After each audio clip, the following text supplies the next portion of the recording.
रामचंद्र कह गए सिया से, सुनो सिया ऐसा कलयुग आएगा, बीजेपी से कौन सीएम बनेगा, सारे सूत्रों का सूत्र जो है वो धरा का धरा रह जाएगा, सब गलत हो जाएगा। देखिए ना, छत्तीसगढ़ में आदिवासी सीएम बनेगा तब जब रमन सिंह जैसा कद्दावर चेहरा किसी ने एक्सपेक्ट नहीं किया था। उसके बाद मध्य प्रदेश पहुंचे हम, शिवराज सिंह चौहान साहब लाडली बहना कर रहे थे और बहुत सारा वोट मिला, लेकिन उसके बावजूद वहां पर एक नया व्यक्ति आया, वो व्यक्ति जो पंक्ति में तीसरी कतार में खड़ा था जब अनाउंसमेंट हो रही थी, और जब उसका नाम के अनाउंसमेंट हुआ तो वो खुद हैरान थी कि अरे ये कैसे हो गया। और अब जब कहानी राजस्थान की थी और वहां वसुंधरा राजे जैसा कद्दावर शख्सियत व्यक्तित्व तो मौजूद था, तो उन्हीं के हाथों से जिस व्यक्ति के नाम के अनाउंसमेंट हुआ उसके बारे में मीडिया को भी ज्यादा पता नहीं था। पता लगा भाई नाम जो है भजन लाल शर्मा जी है। भजन लाल शर्मा वो व्यक्ति जो पहली बार विधायक चुनकर अब आया, इससे पहले कभी भी वो विधायक नहीं थे, उन्हें कोई भी सरकार चलाने का एक्सपीरियंस नहीं था, लेकिन उन्हें मौका दिया गया और अब वो राजस्थान के मुख्यमंत्री बन गए। तो हमें लगा कि हम आपको उनके बारे में जानकारी दें, ये बताएं कि भाई अनप्रेडिक्टेबल बीजेपी के कौन है वो भजन लाल जो राजस्थान की कमान को संभालेंगे और मेक श्योर करेंगे कि 24 में बीजेपी के नैया पार हो।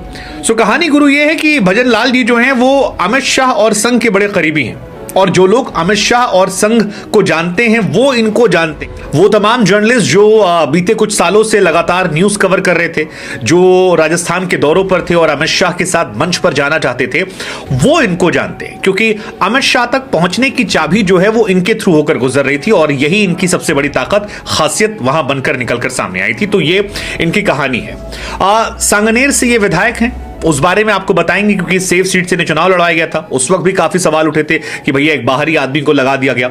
लेकिन फिलहाल कहानी यह है कि राजस्थान की ये मुख्यमंत्री और इनके साथ 2 डिप्टी सीएम चुने गए, जिसमें एक नाम जो है वो दिया कुमारी जी का है जो कि राजघराने से आती हैं, और दूसरा नाम जो है वो प्रेमचंद बैरवा जी का है जो निकल कर आते हैं। भजन लाल के साथ एक दिलचस्प चीज ये है कि इनकी उम्र 56 साल है। तो बीजेपी के जो लोग हैं वो मौज काट रहे, कह रहे बाबू 56 साल के, ये हमारे मोदी जी 56 साल के, 56 इंच के, वो जो थ्योरी आती है आजकल बीजेपी वाले कहीं भी जोड़ देते हैं। फिर भाजपा के तीनों प्रदेश अध्यक्षों के साथ ये प्रदेश महामंत्री रहे हैं। इसके अलावा इनकी कहानी, इनकी प्रोफाइल में ये निकल कर आता है कि भरतपुर के जिला मोर्चा के अध्यक्ष रहे। बहुत लंबा चौड़ा ट्रैक रिकॉर्ड नहीं है, सिर्फ ये है कि संगठन में खूब काम किया था, पहली बार विधानसभा चुनाव लड़े थे और पहली बार लड़ने के बाद ही सीधे ये सीएम बन गए। एडवांटेज जो जाता है इनके फेवर में मेरे हिसाब से वो ये है कि ब्राह्मण समाज से आते हैं और क्योंकि यादव समाज का एक व्यक्ति मध्य प्रदेश में बना दिया गया, आदिवासी समाज जो है वो बना दिया गया आपके छत्तीसगढ़ में। सो यहां पर ब्राह्मण समाज के जरिए यूपी, एमपी, बिहार, तो ब्राह्मण समाज से यूपी, एमपी, बिहार, राजस्थान या आसपास के जितने भी ब्राह्मण लोग हैं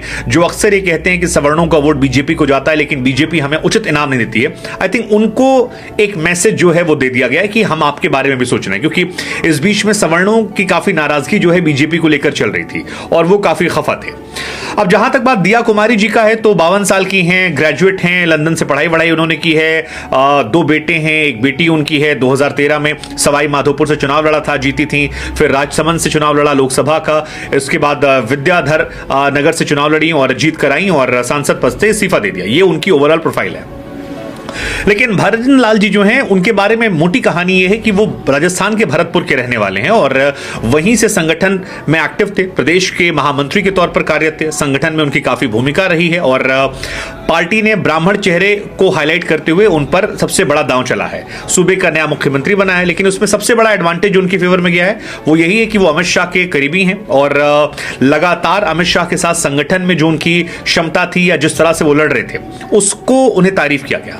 इस चुनाव में भी कांग्रेस के प्रत्याशी जो थे उन्होंने पुष्पेश भारद्वाज साहब को तकरीबन 48,000 वोटों से हराया था। सो जो उनकी जीत है वो भी एक हाई वोल्टेज जीत कह सकते हैं। मौजूदा विधायक अशोक लाहोटी जी का टिकट काटकर इनको टिकट दिया गया था और नए व्यक्ति को टिकट मिलना, 50,000 वोट जीतना काफी शानदार रहा इनके लिए। अब भजन लाल जी की जो कहानी है वो ये कहानी है कि इनके ऊपर 2 मुकदमा भी दर्ज है। एक मुकदमा दर्ज है सरकारी अधिकारी को काम ना करने देने का और एक है ओवरऑल भीड़ पर मुकदमा दर्ज हुआ था। उस मुकदमे को लेकर भी इनका नाम जो है निकल कर आया है। पहला मुकदमा धारा 353 के तहत है, दूसरा 149 के तहत इन पर दर्ज किया गया है। टोटल संपत्ति जो इनके पास है वो जो हलफनामे की संपत्ति है उसके हिसाब से 1.40 करोड़ यानी 1,40,00,000 रुपए इनके पास है, जिसमें इन्होंने दावा किया कि 1 लाख रुपए इनके पास कैश पड़ा हुआ है, 11 लाख रुपया बैंक में है, इंश्योरेंस है और